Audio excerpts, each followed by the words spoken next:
Hello everyone, today I welcome you to a very unique and special event broadcast for me because it's with my, I don't know how to say, amazing favorites, the only one in this way friend and the person I admire and cherish, Mona Butters. And Mona was tremendously successful and is tremendously successful in her career. She is a national sales director with Mary Kay Cosmetics, for those of you who don't know her. She has built an organization with more than 3,200 women on her teams and working with her, and she inspired them. She traveled through the whole globe, working with women mostly and helping people to achieve their goals and dreams. And today, I want you to be able to listen to the wisdom of this woman. And because for me, she's so whole, she's fulfilled in her career, in her family, and in all values possible I could see in a happy, healthy, holy person. Mona, hello. Thank you for being with me today. Taisja, this is incredible that we are sharing this moment together. When I think of how many years ago it was that we met, and our lives have changed and evolved, and our friendship is still there, but I think we are becoming more, if that's even possible. Of course, I think it's always, I believe, that we are here to grow and grow and grow, yes. And the growth is unlimited. So absolutely. Yes? Yes. So what we're doing today, we want to bring, I believe that every person has a lot of light inside. And if we manage to take that light and put it outside to show others, to help them to light their way, their path, to help them with achieving with something, we've done something what is worth living. Do you agree with that, Mona? Yes. I believe it's really in the Bible. It says we're not to hide our light. We are to let our light shine wherever that is. And I think it's taking it from here out here. And I have a special kinship for women of what we can do and what we're so capable of doing without giving up our values of our family. And that's been really important to me. So I want my light to shine today. So I hope it makes a difference for those who are watching. Okay, so today we'll take you through the career questions and answers with Mona, and we'll go through family. Because for lots of people, and I think it's men and women, it doesn't matter, we all want to be successful. Yes. But on the other hand, we want to have families, we want to have love, we want to have people around ourselves close to us, and how to manage that. So we'll talk about that with you, Mona. And then at the very end, we will talk about a value, your big value, which is faith, how it helps you, what is faith for you. So we'll go through faith question as well. And yeah, this is it. So let's start with your career. Could you please tell me, why did you come to Mary Kay? What kept you there? Why did you start this job? Well, that's a great question. You know, I think back, I began my business when I was in my 20s. And I went to the university and really felt like I was poised to do a particular career. But what I was missing was flexibility, and I was missing freedom, and I was missing being my own boss. And although I loved my job in the teaching profession, there was just this unsettledness in my spirit. And so when I found about Mary Kay, I realized I could be my own boss and run my own show, and I could develop as a person, and I could also be involved in the lives of other women who I think felt maybe trapped where they were and knew there was more for them, something more. And so that initially really attracted me to Mary Kay, that it was about women, for women, and by women. So we didn't have to give up our values, but we could really have harmony and balance in our lives. And I love that word harmony. And I believe that in Mary Kay, I've been able to have that harmony, have a successful career that I'm grateful for, and have my family on board, and have my faith as my roots. To me, if I have a successful career and I've lost my family in the process, have I really had success? Yeah. No. This is a good question. So I think men and women struggle with that.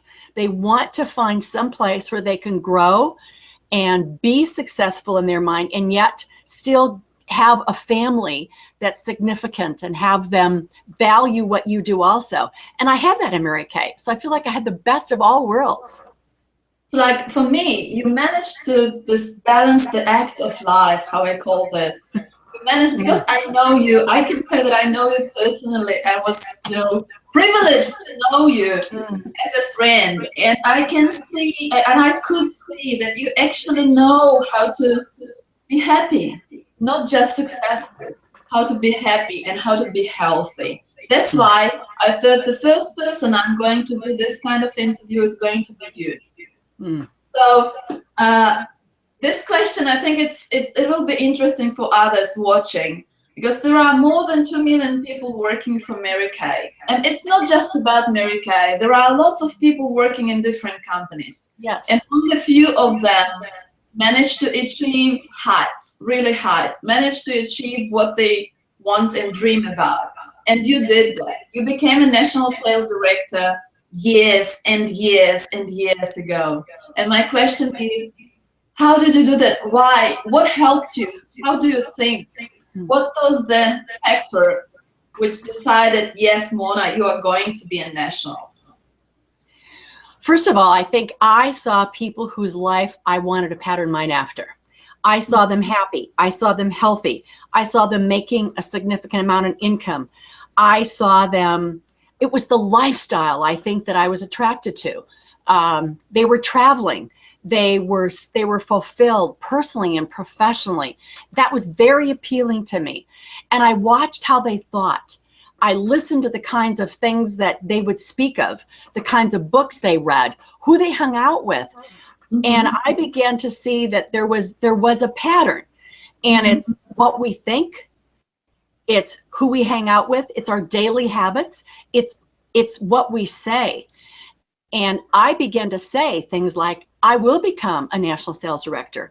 I will have the lifestyle. And I believe that out of the abundance of our heart, we can speak. And I believe speaking those kinds of thoughts it made such a difference. But it's one of the things that I looked at early in my life was, who am I going to model my life after? And I'm kind of not a loner, but I would follow and I think, I love what she's done with her life. And I would spend time asking her, how did you do this? How did you make this happen? So I began to do my own little personal interviews with people. And I realized how important just the everyday disciplines that we have, those small things can create a big difference in our life. So that was, and then thanks to you, I had that testing of my strengths. And I know this must sound, but all of us know areas where we think we're good. And then we hang out with somebody and they say, well, to be a great leader, you need to do this and this and this. And I would try to do those things, but it never really fit until I realized how important it is to take what your strengths are and go from a 7 to a 10 instead of finding an area that you're weak and trying to go from a 1 to a 3. So what I learned is to take where you're strong and to maximize that, because then I think we're most effective as leaders. We're most effective in our work. And we're people of integrity, because we are what we think, what we say, and how we act. Yes. And could you share your strengths, which we discovered? Could you please share them and tell how do they actually align, and what would you do differently if you would know that 20, 30 years ago? There's 2 things I would have done. I think I would have not been so concerned about trying to be somebody I wasn't. I knew that my mother just breathed belief into me over little things. My mom was not a great swimmer. And I remember saying, Mom, I'm going to jump off the high dive at the swimming pool. And all I did was jump. And my mom said, oh, Mona, that was wonderful. And she began to breathe belief and began to empower me. And that turned I just grew up in such a positive home. And I think that began to fill my life. And I knew that I liked to breathe belief into people. And my number one, after I took the test with you, was my positivity.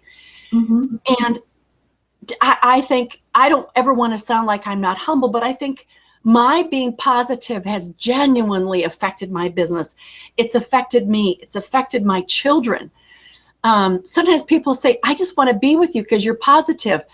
I think if I knew this, but to see it written, that's a strength. I think I could have been an even more effective leader earlier. The next one is my woo, the ability to draw people. Yes. And I think the other part you said, how I would have been more effective if I knew these. Number two, I think I would have worked, if I knew what one of my great women was doing and I knew her 5 top skills, I think I could have been more effective with her, because maybe I was trying to direct her in a direction that didn't work either. So this was effective for me, but I wish I'd known this. But I'm still young. I can take this. I still have a life, and I can take this, and I believe this can improve what I'm doing as I take on a new adventure in my life. So I'm grateful for this. So I think it would have helped me I think there would have been more strength in my work. And I think I would have been a more effective leader as I worked with other women, because that's predominantly who I've worked with. But I also see that these skills and these things also affect our children, how we relate to them. I like to have good relationships. And so I think, I don't know, I'm just saying it would help me and I would have been a better leader. Is that good? It's perfect. But I just, when you mentioned your woo, I could see this story, which I would love to share if you allow me. Okay. From Poland, when we spent some time together, and I didn't know that your strength number 2 is woo. I remember us being in Galeria Mokotów, this huge shop, huge mall. Yeah. Okay. And we were staying together in the same home. And I went to buy some groceries, some food, some bread. And you said, look, I will be here just waiting for you.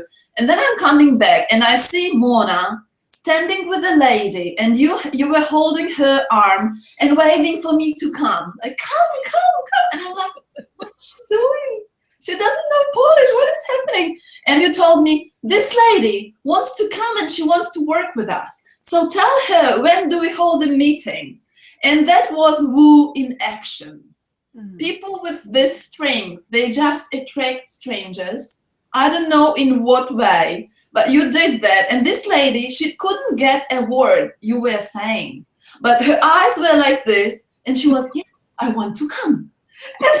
Do you remember this? I do. I think woo has to do with this 3 feet kind of, you can feel it. You don't have to even speak their language, but they can feel it, especially if I think woo and passion come together.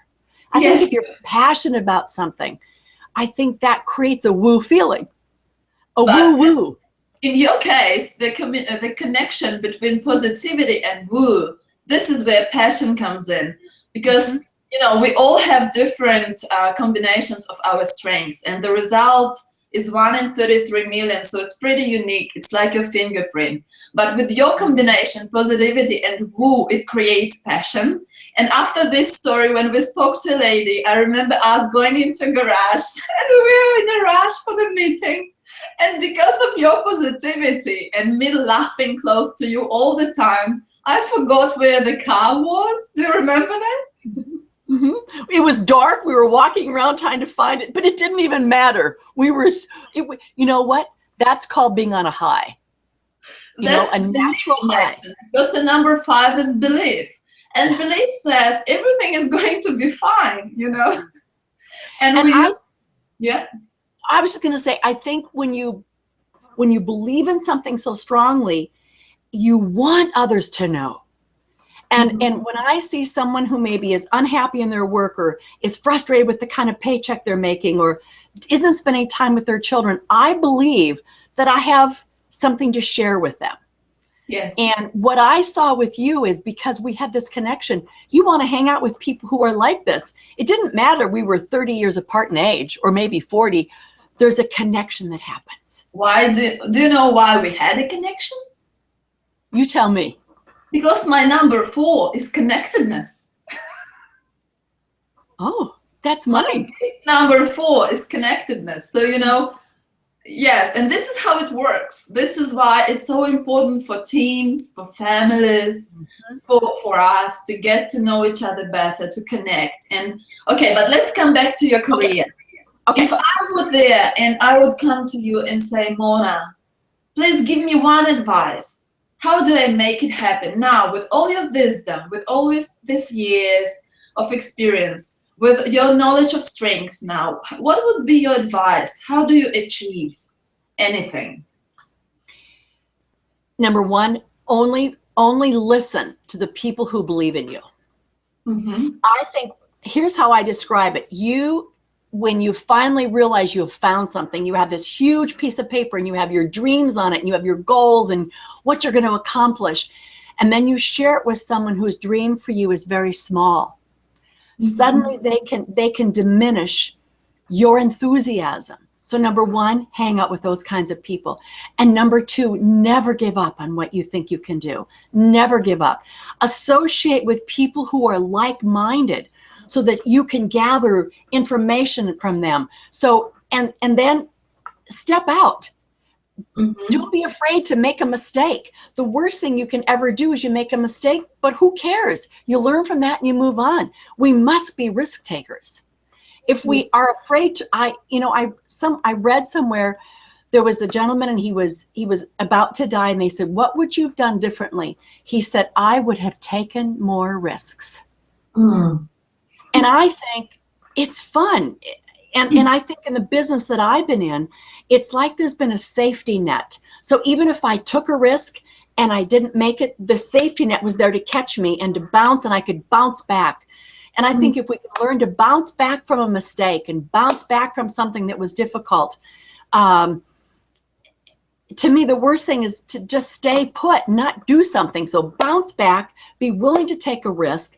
Don't let anyone rain on the parade of your enthusiasm, and think the thoughts that will create the dream that you want. Yes. Okay. Thank you. That's so it's easy for me because not easy. Nothing's ever been easy. I just been willing to keep going and not let defeat kill my dream. Because there's lots of times you go and you think you're going in the right direction. Things will happen. You come back to, it's like a detour. You got to come back to the main road. So don't be on the detour. Stay on the main road and head straight ahead. And I remember you saying the same thing, never, ever, ever give up, like 10 years ago back in Poland. And I took that into my heart. But the very important lesson I've learned, and I want to share this with you and ask your opinion, and for others, I think it will be important, that a very important thing to understand here, that the bit where you never ever give up is on yourself and your dreams. But the tools you are using may be different. Yes. Yes. This was where my struggle was, because I heard this and I thought, this is what I'm doing now. And it didn't work for me like 300%. I had a feeling that I have to change. But I was thinking that not I have to change, that I have to change a tool. You know what I'm saying? Because career is just a tool. And there are lots of opportunities. And I think each and one of us has to find the best way to your fulfillment. And if this tool is working, perfect. But if it doesn't, leave it. But never give up on who you are and your dreams. Is that true? Is that correct? It's true. I think absolutely. I would agree with you. We have more knowledge. We have more opportunities to learn from others that we never had 20 years ago. We have to be willing to say, hey, it didn't work. Here's something new. I'm willing to try it. And if the other one was better, you can always come back. Always come back. Always come back. I think a good leader is able to let go of things that aren't working. But if it's working, stay with it. But absolutely. I think sometimes a new tool can give you hope. A new perspective, a new something. Correct. Yeah. So I would agree with you. It's just so important, because when I heard this for the first time, I didn't get the part that I thought we shouldn't give up on nothing. You know what I mean? Like, if I'm here in this job, in this situation, I shouldn't give up. But that was not true. I didn't get the message. The message was never give up on who you are. Yes. Never give up on your dream. Yes. But the tool, if it's not working, change it. Try something else. And if the previous one was better, come back. If not, move on. But never give up on yourself. Yes? That's exactly. And with this message here, I would love to move to your family. Because I know that a lot of people, they know this amazing, beautiful, successful Mona Butters. But they don't know what was standing behind that, like your family, how many children you have. Could you please share this with others? When I started my Mary Kay business, I had a full-time job. So I did something else, and my Mary Kay was part-time. And I found out that what was happening around a table with cosmetics was so much more than selling lipsticks, but I was selling dreams and hopes for a woman. And then I started having a family. And again, it was the balance. So when my children were little, I would bring them to my meetings. And I know that must sound crazy. They would sit in the back of the room and they would hear me talk about goals. They would hear me talk about that we can change a life. And I believe that those seeds began to be planted in those children. And I would see them at a baseball game and I would hear them saying, you can do it. You can throw that ball. You can do it. And I thought, they heard me on the phone talking to someone saying, you can do it. I believe in you. And I saw as small children, what is taught is what they hear is so much more often what we try to teach them. They get what we're doing. They would come with me on run errands and drop products off. And I began to see that little goal posters in their bedrooms. And I would say, now we're going to make a goal poster. Oh, Mom, are we really? I'd say yes. And I would force them to put down what they want to do with their money, what they wanted to become. And then I went to visit them in their colleges. And I didn't force them in college that they should do a goal poster. But I remember my oldest son, I went into where he was, and I opened up his cabinet, and there was his goal poster. And he had seen when I was working diligently towards a goal, I wanted to be on the throne in Mary Kay. And it's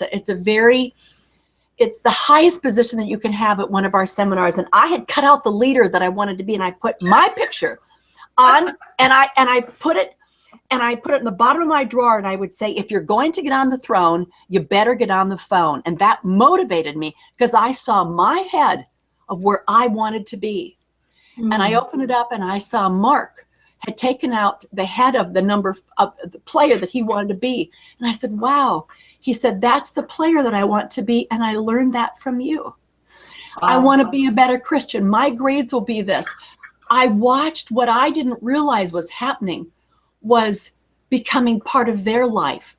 They ran Great Merit. They ran, they would do sports things, and I would see affirmations on their wall because they saw me saying, I will hold 5 parties. I will be the #1 director. I will do 1 million.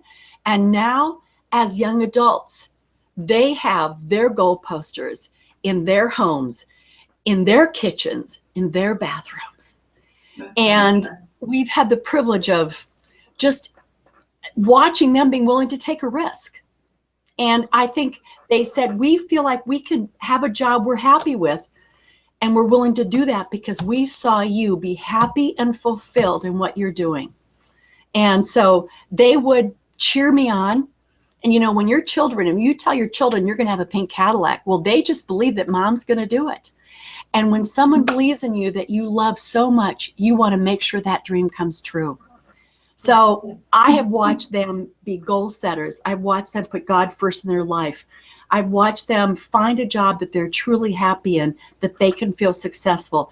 And I go back to what was happening in our home. They saw goals and the spirit of encouragement and empowerment. And those are the things that I see lived out in their lives today. But what I would love you to share, how many kids you have, what is their age, how many grandkids you have, because this is really important. This is what shows the picture, because everything is nice. And then there will be another question, but please tell this first. Okay, all right. Well, I know you're all thinking that I'm 37, but My son is 37. So I have a 37-year-old son, and he is married, and they have 2 grandchildren. And one is Tegan and one is Brady. And I will tell you what I have done, because I've learned from this. Tegan is really a kind of a lot like me. She's very much a positivity person and a woo person, but I see the value of empowering them. So when I see Tegan, I say, Tegan, you're a problem solver. You're a problem solver. She's 4 years old. And so when she can't figure something out, she'll go, oh, I'm a problem solver. Yes. And I think, so when I just addressed a letter to her, and I said, to my problem solver. And Wow. to Brady, who's 3, he's my decision maker. So I have a 37-year-old with 2 grandchildren. I have a son who's 35, and his wife is a Mary Kay sales director and drives a pink Cadillac. Mm. And that is extremely rewarding to know that I've been able to watch someone that I love, their family, drive a pink Cadillac, earn her first $500,000 ring this year, and they have no children, and they live a positive, enriching life. And then I have my 3rd son, who is 32, and they have 2 children, and she was married before, so I have 2 bonus grandchildren, 17 and 19. So I've been privileged to have 3 children who I adore, and who I believe, through my strong faith and loving what I'm doing, has created a life for them that they have wanted to create, that aura of happiness and positivity in their own life. And I think if you were to meet them, Taisja, you would say, wow, they have picked that up. And I think we can leave a legacy. And I think there's 2 things we can leave with our children. We can leave them with good self-confidence and a good and strong faith. And I don't think they can have that unless they have seen that modeled by us. Yes, And yes, so those are 2 things I think we can leave as a legacy. And I want to be a legacy leader and leave those things as when I'm no longer here. And this is so amazing about you, because as I mentioned at the very beginning, there are a lot of successful people, but they are not whole, they're not fulfilled, because they lost something on their way up on the ladder of success. And when you're talking about your family and how many sons you have, 3 adult sons, the question I want to ask you, because if I was a lady, a woman listening to this broadcast and heard that and having dreams, I would think, how did she do that when they were 2, 4, and 6, or 1, 3, very little, because it's so hard. I have 2 daughters, one is 2, another one is 5, and I'm doing my business. And I know it's hard. And I actually asked you, Mona, how did you manage that when they were little? How did you balance that? So could you share this, please? Yes, I can. First of all, I think it goes back to how I was brought up. I think you either want to, if your childhood was great, you want to create that again. If you had a difficult childhood, I think you want to recreate it. You want to change it. I had a healthy, happy, grounded spiritually in every way childhood, and I wanted my children to have that. I also wanted to work. So I knew I had to find a balance. So one of the things that I did is I hired someone to clean my house, to make my beds, to do the things that I didn't think would really matter as a mom. What mattered to me was that I read to my children, that I took them to the park, that I went to their classrooms and was the homeroom mom. And they would say, oh, my mom can do this. She doesn't have a real job. I think because they said she could come. So I would have my business cards in my pocket.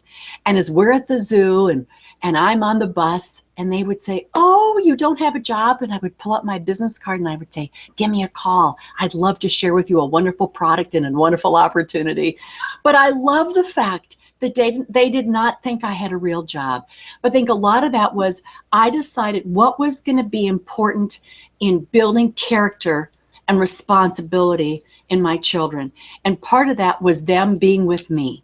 So I let go of the things that I knew would never be important, the brown towels in the brown bathroom.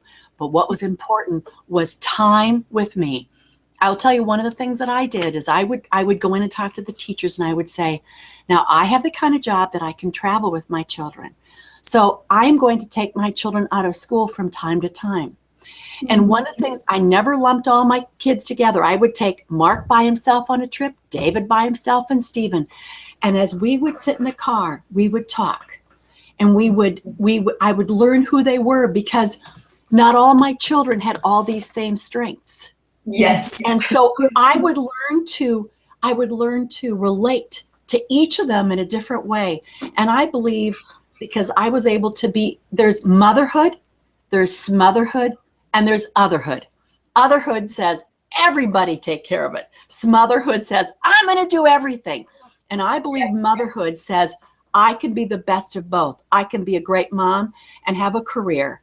So I think I learned when they were little that to merge those two and to find out what was most important, that what legacy do I want to leave with them? Not that I vacuumed the floors, not that I did the dishes, but that I sat and had dinner with them. And I believe that when children can have meals with their family, they grow their self-confidence. That's true. Thank you so much. This is exactly what I needed. I took notes, and I'm going to use some of the points today. And I love the comparison of motherhood and this other two. It's so amazing, because a lot of us, we still think we want to be great in everything. Yeah. And at some point, it's just impossible. So you have to leave those things which are not important. And in order to do that, first you have to know your values, what is really important for you. And then second, you have to know who you are, what are your strengths. So if you play to those strengths, you will get the best outcomes. Yes. And then just do this on a daily basis. And by this, we are coming to values. And I know that your biggest value, huge value, and I think this was a factor which connected us, was the faith. Yes. So could you please tell me, because today people use the word faith and they go, yeah, I have faith, and it is faith in myself, it is faith in abilities, it is faith in this energy or whatever. What is faith for you? I believe every person has a spot in their soul, and it's a round hole, and people try to put a square peg into a round hole. They're going to fill this with their job, they're going to fill this with any kind of faith, but I believe that there is a spot that only can be filled by God. And I learned that at a young age, that only God could fill that space. And I understood who Jesus was and what he could do in our life, and I asked him into my heart. And I believe that has given me I've been through difficult times. I've lost my parents. I've lost my brother at a young age. I went through a divorce. Through all of that, I believe it was like holding on to an oak tree, and God has been my oak tree. And sometimes I had to hug it tight and to cry on that oak tree, but it became my very center and circumference of my life. That's been able to sustain me through difficult times. And I think that's what drew me to Mary Kay, that I could really put God first and have a family and have a business. So I feel that has allowed me to be the person who I am. And I believe when we have a faith in God, he gives us wisdom, he gives us strength, he gives us understanding. And I understand that he creates us all uniquely, and we are uniquely created. Yes, and when we find out who we are uniquely created, we can just be explosive in our lives. And I believe that's really part and parcel of who I am, Taisja, is that round hole was filled with God. It's so amazing, because this is what connected us. And I remember, and I know that some people are wondering, like, what brings together with these two women so different, with totally different backgrounds, with everything different. But I remember when we met first time for the dinner together, and just before starting to eat, I don't remember who, but somebody proposed, let's pray. And that was like, do you do that as well? Yes, I do that as well. Do you have And this connection, and I see it in that if you filled your hole with faith, with God, you will be connected to others who had done the same.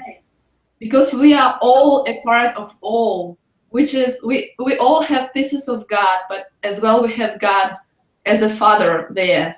And he wants us to be connected. And that's why I'm doing what I'm doing, because I figured out my uniqueness. And my uniqueness and my mission is to help others to find their fulfillment and to identify their light and to take that light and to make it shine on others.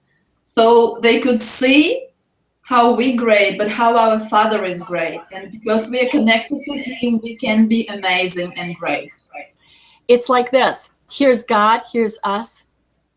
When we come together, how powerful that union is. There is this verse in Bible that everything is possible when we are connected, when we are in this connection. And my message and message to the world is that everything is possible. And it doesn't matter who you are now, where are you now, what is your background, what you did, what mistakes you did, how many jobs didn't want you, how many rejects you get, how many divorces you get, or maybe nobody loved you. It doesn't matter. If you find who you are and why are you here, and if you manage to connect that to your soul, to your inside feeling of fulfillment, you will shine. Yes. Yes. So, and finalizing what we've done, I ask you all to take risks, get to know yourself, find someone who always believes in you, and find you. Taisja, that's you. Okay. And find your oak tree, just as Mona described it. Find your oak tree, the place where you can always go in times of storm. And we all have storms. Yes. And if you know other people, and I'm talking to those who will be watching this, if you know other people who you think have light and have wisdom, and nobody have heard about that light of wisdom, just write to me. Please tell me about them, and I will love to talk to them and dig out their light and make it shine on others so they could see who we are in that amazing connection. I thank you, Mona, so much for your time. Thank you for being in my life. You made my life something else. Thank you. Thank you. I have enjoyed being here with you today.